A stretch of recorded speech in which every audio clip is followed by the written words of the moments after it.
Hi, everybody. Welcome to my homestead and welcome to my channel. My name is Jared. I got an email from Sandra Carton. Subject line, it started in Utah. And then she just puts a link for a CNN article that has to do with tornadoes. So she must have seen my video that I did about that tornado in the Salt Lake Valley and how afterwards there was this big tornado outbreak. So thank you, Sandra, for the email and for this link. We are going to look at this article. Before we do, here's the update on the Flood the Earth Challenge. We're at 8,863 copies of the Book of Mormon that have been shared so far. We're trying to get to 10,000, so we're almost there. Remember, the goal is to reach or to share at least 10 copies of the Book of Mormon. If that happened, that number would be much larger, and I'm sure we would have more baptisms. And now I'm tracking endowments because somebody said that one of their people that got baptized has gone to the temple and received their endowments, and that his son is going to receive his endowments later this year.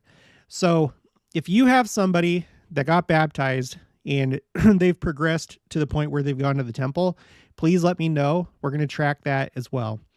Because that's the ultimate goal, right? Is to get on the covenant path and progress all the way until the end, being sealed to your family.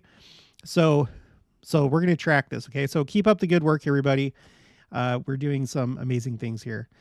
Okay, so we are talking about this tornado in Utah. Here's some more pictures of it. This is from Chris Nunley, PhD.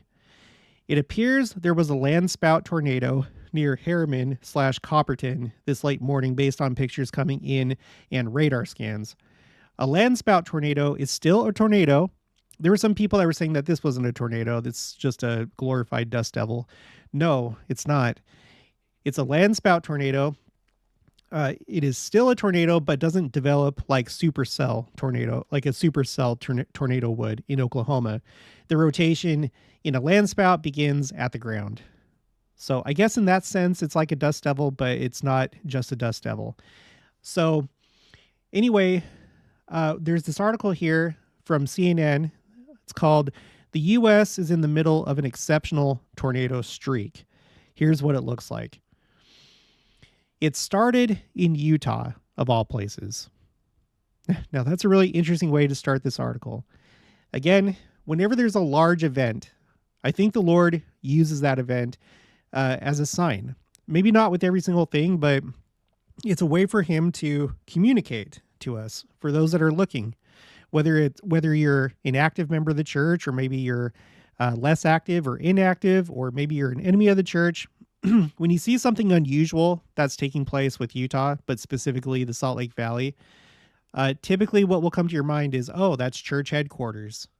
And so something might get through to you and you may pay extra attention to what just happened, especially in this case where there's a large tornado outbreak. The name of our church is the Church of Jesus Christ of Latter-day Saints. So it's focused on the second coming and preparing for the Savior's return. And you have this like very deadly, well, this very destructive event that's taken place, and it started in Utah. Okay, so a whirling tendril of air descended from a roiling sky above a southwest suburb of Salt Lake City, punctuating the horizon. It was a tornado, the first of many over the course of weeks. A tornado frenzy is ongoing in the United States. At least one has been reported every day since the morning of April 25th in Salt Lake City. A more than 2-week streak, and there have been hundreds. Okay, so this article is dated yesterday, and if you go to Tornado HQ, they have all these, they track tornado warnings, and as of right now, the most recent tornado warning was just 8 hours ago, so I think that you can include today as well. It's an ongoing event. Okay. But what I didn't know until I read this article is that there's been a tornado every day since that first tornado in the Salt Lake Valley. You guys, let's pay attention to this. April and May are typically the busiest months for tornadoes in the U.S., Earth's tornado epicenter, but the pace since April has been exceptional. And then it has a graph here. So this dark line is the 15-year average. So you can see we're way above average at this point. Not so much earlier in the year, but as of like April, yes. The U.S. was behind the typical tornado pace before the streak started, but after more than 300 tornado reports, it is now above it. And then they have this graphic that you can look at, and you see all these tornadoes hitting the heartland of the United States, the midsection. And there's one that stands out. It's all the way out west in the Salt Lake Valley. And this was the first one. There's another way that we can visualize this if we go to NOAA's National Weather Service Storm Prediction Center. Okay, so they recorded the Utah tornado right here. And then after that, you had all these that broke out. But that's just the first day. Let's go to the next day. You have all these that hit Iowa and Nebraska, Kansas, Missouri, Oklahoma, Texas. That was just the next day. Remember, this has been going on for a couple weeks. Here's the next day. Here's the next day. The next, well, there's only one, and it was in Kansas on that day, but it kept the streak going. And then the next day, and every single day. It started with Utah. And not just Utah, like it wasn't southern Utah. It wasn't, up in like north of Salt Lake or anything like that. It was in the Salt Lake Valley. And it was near the Daybreak development, which is where you have the Ochre Mountain Utah Temple. So I don't know if that brings any more significance to it. But some people have pointed out when you say daybreak, it makes you think potentially about that millennial day, the breaking forth of the millennial day. So, all right, let's get back to the article. More than 100 tornadoes hit the heartland as the streak began at the end of April. A $1 billion disaster on its own, according to the National Oceanic and Atmospheric Administration. It capped off in April with 300 tornadoes that tore into the earth in more than a dozen states east of the Rockies, but starting in the Rockies, the second most ever recorded in the typically tornadic month. So April this year was the second highest. It wasn't the top. In fact, I have another article up that shows that. This is Fox 13 Seattle. Okay, which state had the most tornadoes in April? Iowa is the state with the highest reported tornado activity in April, with 56 tornadoes reported, followed by Ohio with 54 reported to date, according to USA Today.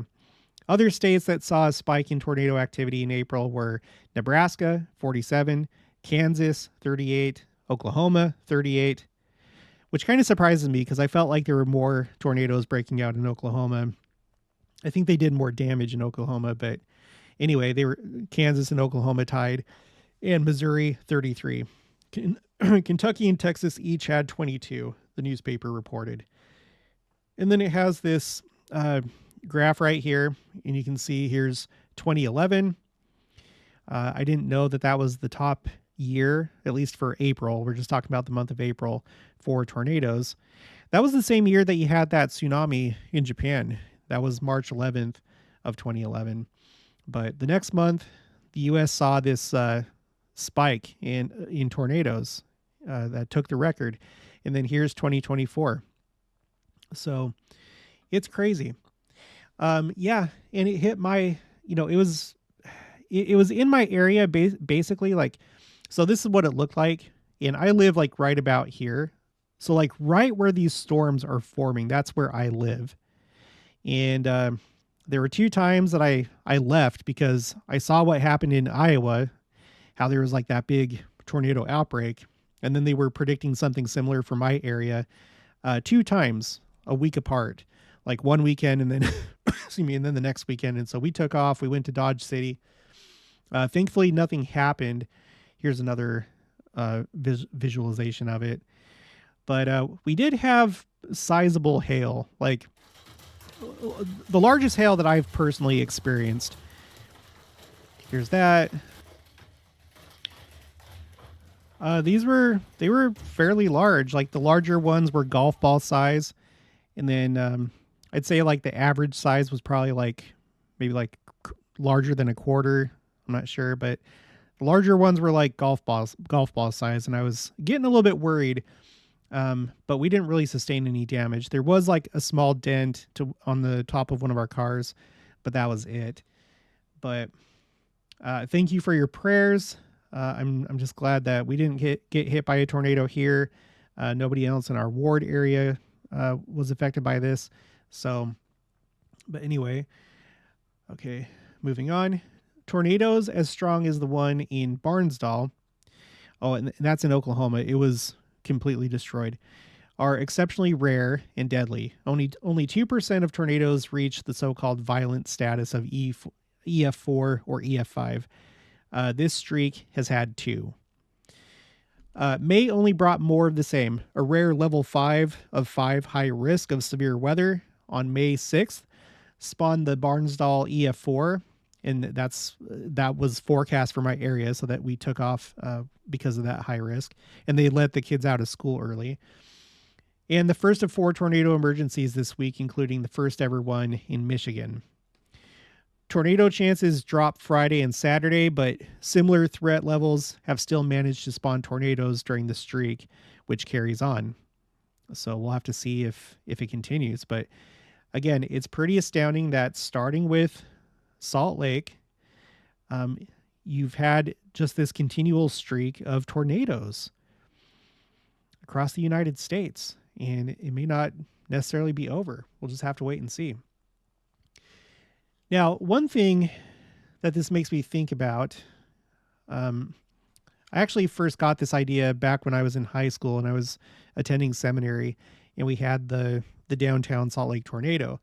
And someone, like one of the other students in my seminary class, pointed this scripture out, D&C 1:12, starting in verse 23. Verily, verily, I say unto you, darkness covereth the earth, and gross darkness the minds of the people, and all flesh has become corrupt before my face. Behold, vengeance cometh speedily upon the inhabitants of the earth, a day of wrath, a day of burning, a day of desolation, of weeping, of mourning, and of lamentation, and as a whirlwind. So this is like the part that they were honing in on. And as a whirlwind, it shall come upon all the face of the earth, saith the Lord. And upon my house shall it begin, and from my house shall it go forth, saith the Lord. First among those among you, saith the Lord, who have professed to know my name, and have not known me, and have blasphemed against me in the midst of my house, saith the Lord. Now, I did an entire video about this, and I researched it and how the prophet and apostles have spoken about these verses, and it doesn't have to do with necessarily natural disasters. It more has to do with a sifting, separation of the wheat and the tares. That's what it has to do with. So if you want to watch that video, I'll put a link for it in the description box below.